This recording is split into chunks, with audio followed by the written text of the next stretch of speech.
Hi guys, so today I and my friend Chic Abang are going to be giving our 2 cents on the story making the rounds on social media about a woman who crashed her car and died, unfortunately, while chasing her husband and his alleged side chick. I'm sure a lot of you would have heard about it, but I don't know. Chic, maybe you should just give them a breakdown. So, it was said to have happened in a shopping store. So the woman's name is Mrs. Claret. So I think she's Igbo, and then she's married to someone from Cross River or Akwa Ibom, one of those places. Yeah, Mr. Sunday Bassett. Yeah, so they said a friend of hers called her and told her that she saw her husband in the store with his mistress, alleged side chick, whatever. And so she left home immediately in one of their cars, and they said, I think the man saw her. When she got there, the man saw her, and then the man decided to head into the road, and he was speeding, and she was chasing him. And I don't know, they said something about the man entering one of the streets so that he could, escape, and then she had to make a U-turn or something like that, and then she crashed her car. And people, I think, forgot to almost mention this. So when she crashed her car, the man turned around. They said he dropped the mistress somewhere, and then he turned around, and then he came to the accident scene, and they were trying to revive her. Then they moved her to Navy Hospital, and that was when she passed away. So, wow, it's quite unfortunate. But the first thing that came to my mind when I was reading the story, before I even got to the end, was that, okay, fine, why did she react like that? Like, is it that she was taken unawares by her husband's actions? Because in my mind, I was like, okay, maybe she trusts the man so much and she didn't expect that kind of thing. So she wanted to confirm for herself that, okay, it's actually her husband, and she wanted to find out for herself if it's actually true that her husband is cheating, or has it been going on and the man has been denying it, and she wants to catch him in the act so that he can no longer deny. These things that came to my head before I now read to the end of the story and saw where the friend mentioned something. Queen of Hearts, her friend Queen of Hearts, posted on her Facebook page after she has passed that, why didn't she call one of her friends? Why didn't she confide that they've been kind of telling her to leave, focus on herself, and just forget about the man and his cheating ways and stuff like that. So obviously that means she had a good idea. Definitely. So that means she's during the chase, I'm just trying to understand what was going on in her head, because at this point, from what her friend said, she already knew her husband was cheating. So I think the only difference that it would have made if she had caught up with them is just maybe to confront the woman in the picture, because obviously if she's chasing her husband and the husband is running, that means he knows he's doing something wrong. She has literally caught him. So like the only thing that is left is just to see or confront the woman in question. Like the big question for me is, before we even go into is it right to confront your husband's side chick or not, why was she chasing? Like, why was the man even running? Like, okay, fine, your wife has already seen, why not just tell the side chick, yeah, babes, quickly enter cab and go before this thing becomes public embarrassment? Why was he running? I don't get it. Like, why didn't you just like stay and face the situation? What's the point? She has already seen you people. So where are you running to? Like, just like running to the end of the world? Like, I don't understand that part. I think at the end of the day, it just had to be her confronting the side chick. Obviously, if her friend said she knew about it, definitely, if it was just to confront the husband, she would have just gone home like, exactly, I've caught you. When I get home, we'll deal with this. But obviously, or like when you see him running, you're just like, okay, so as in he's already running, there's no point. Let me just go back home.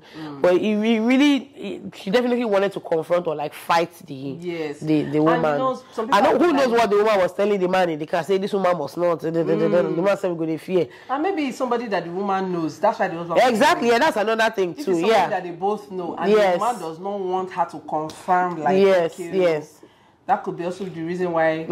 But she kept on with the chase. It doesn't make sense. It's even sad because number one is that it's a road thing. Like, driving on the road already is risky enough. But to now put your wife, knowing that she has already seen something, and like her emotions, everything is heightened and she's aggravated, and then to make her now get on the road.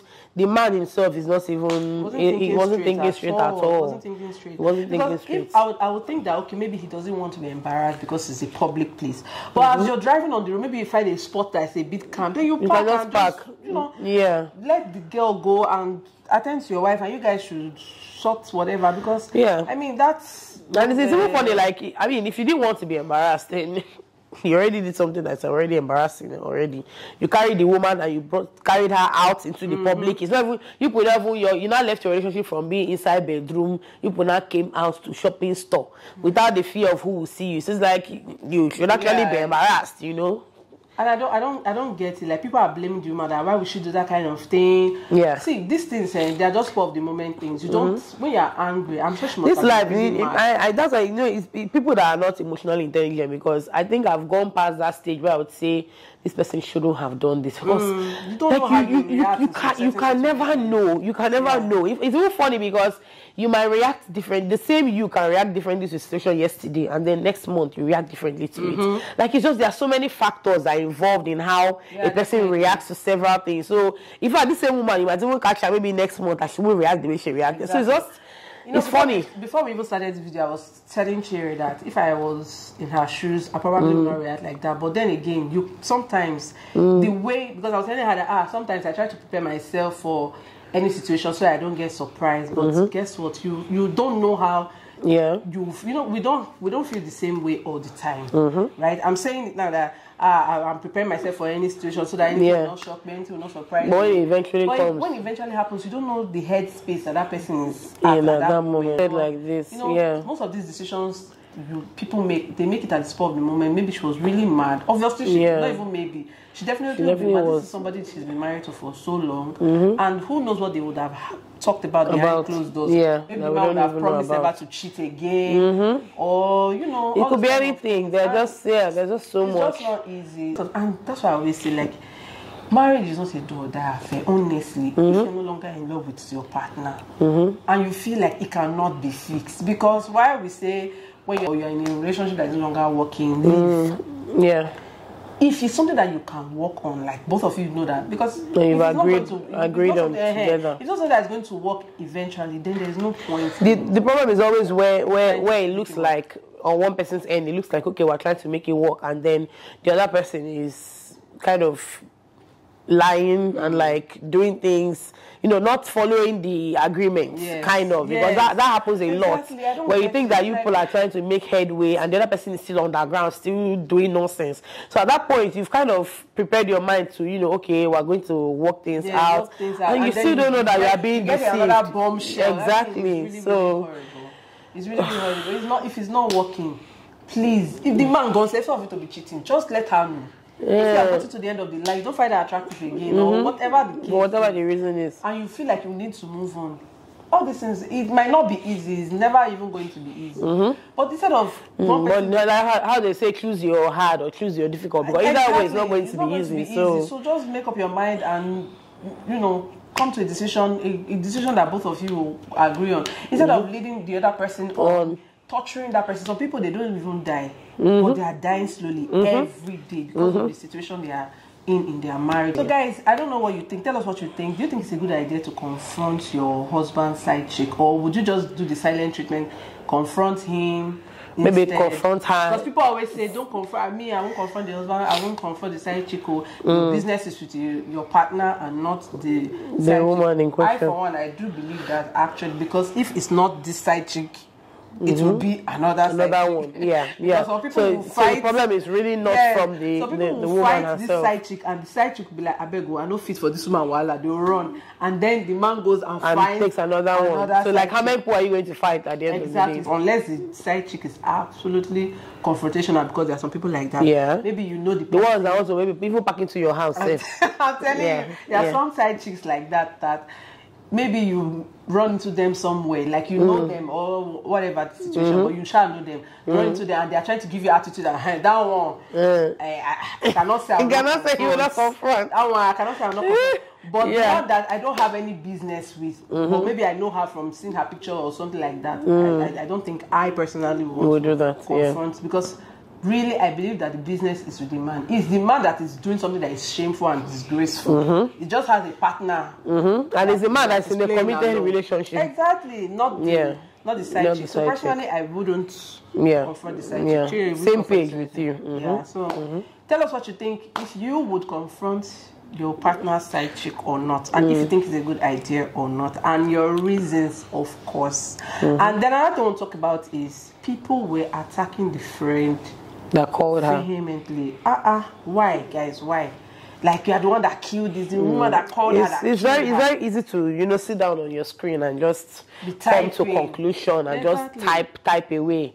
We forget that these things are real life situations, and when they are looking at you in the face, you don't even know what you're going to do. So another thing I think we should also talk about is, which I think I've not talked about it before on my channel, is if you find your friend's partner in that kind of situation, would you call them? Would you tell them? How would you tell them? That kind of thing. So that's also something to talk about. Yeah, because I feel like it's wrong to attack the lady, because everybody deals with different situations. They handle things differently. And it depends on their relationship. Yeah. Maybe the lady has been confiding in her that see what's been going on. And I think something is wrong. Yeah, and she sees something like that, and she just feels like, okay, I think I need to let my friend know that. Okay, I mean, it's just there's so many things. Like, and another thing is that how the friend may have never known she was going to drive to Spa. Exactly. Or and not Spa, or drive to the store. Not going to end up dead. I'm sure she's even beating herself up already. That if I know, I won't have called her. Like this. So you now coming online to bash her again and say that the friend will call. It's wrong, people. Even maybe you do the same thing. You never know, because if it's for her to pick up the phone, tell her friend that means there has to be something that they've discussed or that she's aware about that we don't even know, so guys, these things are not easy. Like, if I were in that friend's position, I don't know what I'll do, really. Well, although for me it depends, It depends on my relationship with that said friend and how I understand their emotions. If I know it's a friend that is easily triggered, I probably would not say, right now I'm seeing your husband come or something like that. I would probably not, because I know my friend might do something really crazy. I might just give her hints like, babe, make sure you are, just hints so that she will shine her eye or something like that. Because I've been in similar situations before and it didn't favor me, because at the end of the day, they might want to use it to settle their quarrel, or they can just go and say, it was Joyful that told me. There's a way they present you, and then you now kind of become like the enemy to the man. So for me personally, I would be diplomatic in the way I relay the issue. I would just go ahead and say, but that's me. For that friend, I don't think she did anything wrong. Just like I was saying, like, the friend could have just told her, might have not known that she would have decided to chase the man down the highway. Like I always say, people, you need to be sensitive. Some people, once they just read something, like the next thing they are typing, they've not even processed it. They've not processed the information. They've not spill out their gutter thoughts. Put themselves in those people's situations, which is not even enough to just mentally put yourself in someone's situation. Because really, if you've not felt it, you've not felt it. Exactly. We can only assume, So let's just be careful of the way we come at people online. It's not good. So after she passed, a friend of hers went on social media, and then she typed, she posted something. She said, "My friend is gone, Barrister Claret Bassi. You were intimidated, subdued, and abused until you gave up. I told you to focus on yourself and your kids. What happened that you didn't call any of your bone friends as usual? I'm broken to pieces." So initially I saw the post on the lady's page, and it's longer than what we're seeing on one of the blogs. But now that I've gone back to her page, I can see that I think she has taken the post down. But on the page, she said something about the woman giving up her career to take care of her children. So she said she's a lawyer, and then she was actually thinking of going back to school after. I just wish I had done a screenshot. After, I think their third, or so one of their children gets into secondary school. So one of them is going to secondary school or something. So she was saying she was thinking of going back to school, and then thinking of picking up on her career, and then all of this happened. The message was very long. The post was really long, but then we can't find the post again, except if another page posts it. But it just feels like, I mean, I kind of feel, the whole thing, you sacrifice so much. You can understand why the woman reacted, went wild. After everything. It's really, really sad, honestly. And maybe she just felt like, calling my friends at this point, like, what can they do? Exactly. What exactly? So maybe I'm closest to vicinity, and I can just, jump in on this matter, because, It's just different when you have your people around you, and sometimes I think she just want to take matters into her own hands. It just looked like it was something that she could deal with, and there was no time. You know, in that instance, someone's calling and telling you, "Oh, your husband is somewhere." You're like, if I start calling my friends, it's going to take a lot of time. So let me just approach the situation head on by myself. So I guess that was what she did. But you know, maybe if she had called her friends, it would have been a lot different. It would have been different in the sense that if there was a car chase, the friend would have been saying, Clarence, calm down, slow down, don't worry, or don't, you know. Yeah. I'm sure there would have been something different. Yeah. But one thing I want to say is, guys, before you start criticizing people on decisions that they made. Yeah, on decisions that they've made, especially when it comes to somebody being angry. Think of that one time in your life where you were really mad and you felt like if there was a gun near you, you can use it to just shoot somebody. Put yourself in that situation, then you'll be able to analyze or understand a little bit better. Thank you so much for joining us and for watching this video. Please remember to leave a comment in the comment section. Tell us what you think about everything that we've talked about today. And we'll see you in the next video. Bye. Bye.